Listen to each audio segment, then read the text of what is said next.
నేనంటాను, కొత్త జీవితాన్ని ప్రారంభించాలి అంటే ఆ పాత జ్ఞాపకాలు విడిచిపెట్టాలా. మరి కొత్త బట్టలు వేసుకోవాలి అంటే ఆ పాత బట్టలు తీసివేయాలా. కొత్త ద్రాక్షరసము పాత తిత్తుల్లో పోయటం కుదరదు. కొత్త ద్రాక్షరసము ఆ యొక్క కొత్త తిత్తుల్లోనే పోయవలసి ఉంటుంది.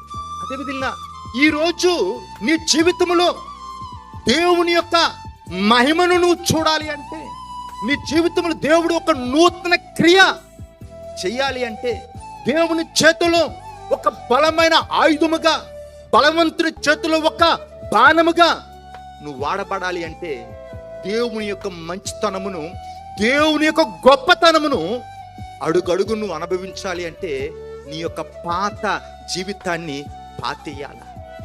వెనక్కున్నవి మరిచి ముందున్న వాటి కొరకు వేగిరిపడమన్నాడు. బావిలో ఆ యొక్క పాత నీళ్లు తీసినప్పుడే కొత్త నీళ్లు అందులో వస్తాయి, కానీ ఆ నీళ్లు తీయకపోతే ఆ నీళ్లు పాడైపోతాయి.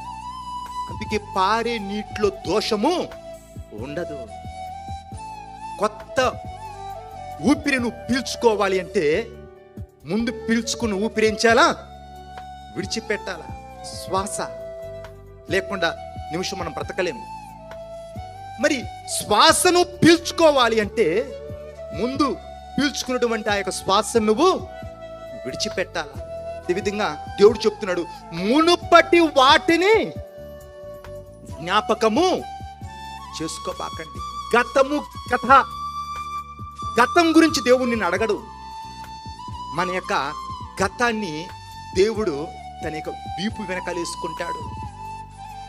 గతాన్ని దేవుడు గుర్తు, మీ పాపములను నేను ఎన్నడూ జ్ఞాపకము చేసుకునని బైబిల్లో ఒక చోట దేవుడు రాయించాడు.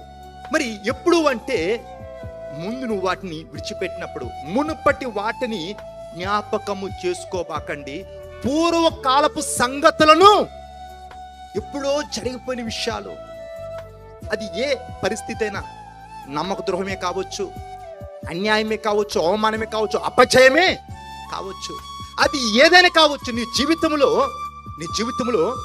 జరిగినటువంటి అది ఏ రకమైన నష్టమైన కావచ్చు, అన్యాయమా, అపజయమా, అవమానమా, నమ్మక ద్రోహమా, అది ఏదైనా కావచ్చు. గతాన్ని బట్టి బాధపడబాకు, భవిష్యత్తును బట్టి నువ్వు భయపడబాకు.